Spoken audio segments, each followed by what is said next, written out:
Hi, this video is going to talk about modeling with equations. The learning goals for this video are to represent a situation using an equation and then also to solve problems by modeling with equations. So when we're talking about modeling, we're not really talking about this handsome man like a male model. I don't know what he's wearing, black gloves with brown shoes. But anyway, we're talking about modeling in the sense that we're going to represent real life using math equations. So real-world situations can be represented using mathematical symbols and numbers. So when we do this, we're modeling a situation using mathematics. So lots of real-life situations can be interpreted as math for the purposes of making things work. Like when you're launching, well, you wouldn't maybe necessarily do this, but people launch rockets to Mars, for instance. When they're planning the trajectory, they are planning it using math. And but we're going to keep things simple. We're just going to focus on something as simple as soccer. So, for instance, in the English Premier League, a soccer team earns 3 points for a win and 1 point for a tie.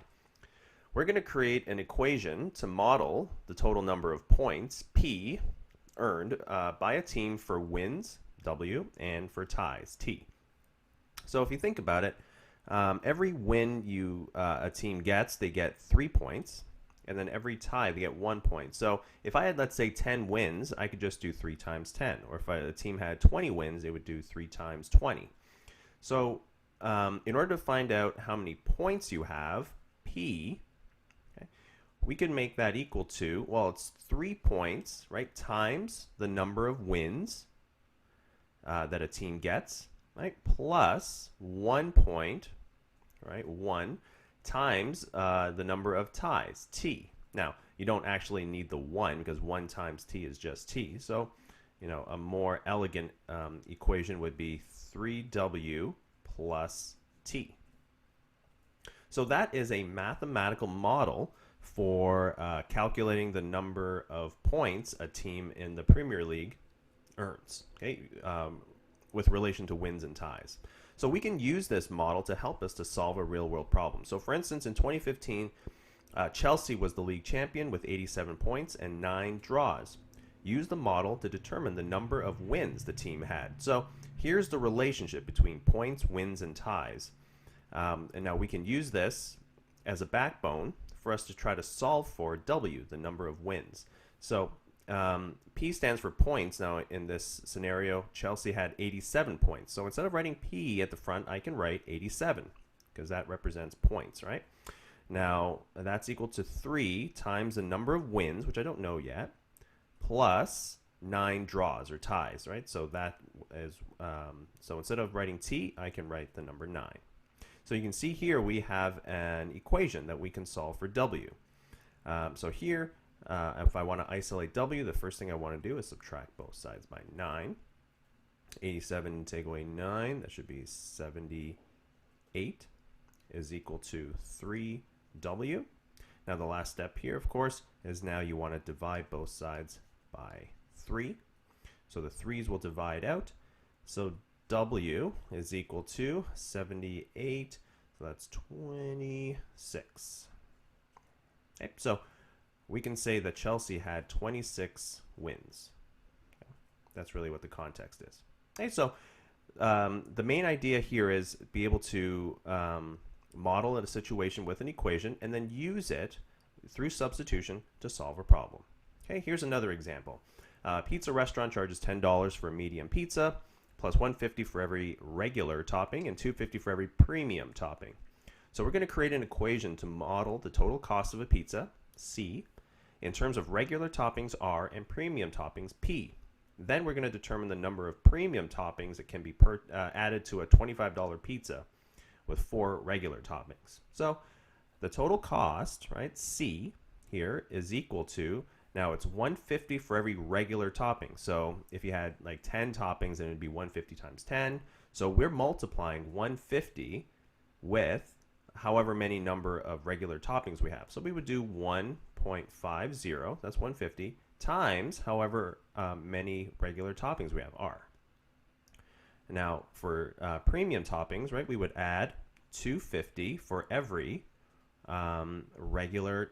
premium topping P. Okay, so this equation now models the situation in terms of cost in terms of regular toppings and premium toppings. All right, so there's our model. We're going to use this to determine the number of premium toppings that can be added to a $25 pizza with 4 regular toppings. So the cost is $25, and that's equal to 1.50 times R, which is a regular toppings, and in this scenario says that there are 4, so I'm going to replace R with 4, plus 250 times P. Okay, so to solve this, first thing that I would do, I would just do 150 times 4, so that's 6 plus 250P. All right, now to solve this, we would subtract both sides by 6. So 25 take away 6 is 19 is equal to 2.50P. Last step, divide both sides by 250. So that means P is going to be equal to 19 divided by 250. So that's 7.6. So you can only get 7.6 toppings. Now you can't get 0.6 of a topping. So if you get 8, you're actually going to go over $25. So that means you can only have 7 toppings. Okay, so here's a question about jobs. I'd like you to try to read that and create a model for that situation, and then use it to answer the question on the bottom there. So pause the video, give it a shot, and then when you're ready to take it up, press play. Good luck.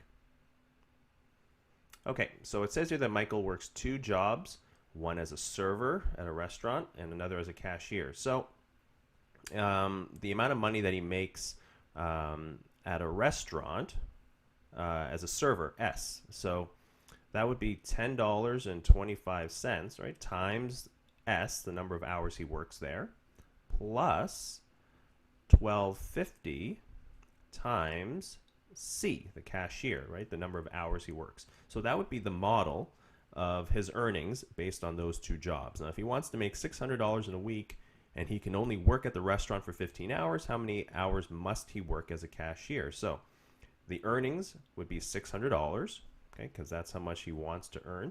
It's equal to 10.25 times 15 plus 12.50 times C. And we're trying to find out how many hours he can work as a cashier. So let's multiply 1025 with 15 first. So that's 153.75. So 600 is equal to 153.75 plus 1250C. All right, we're going to solve this equation. So I'm going to subtract 153.75 from both sides.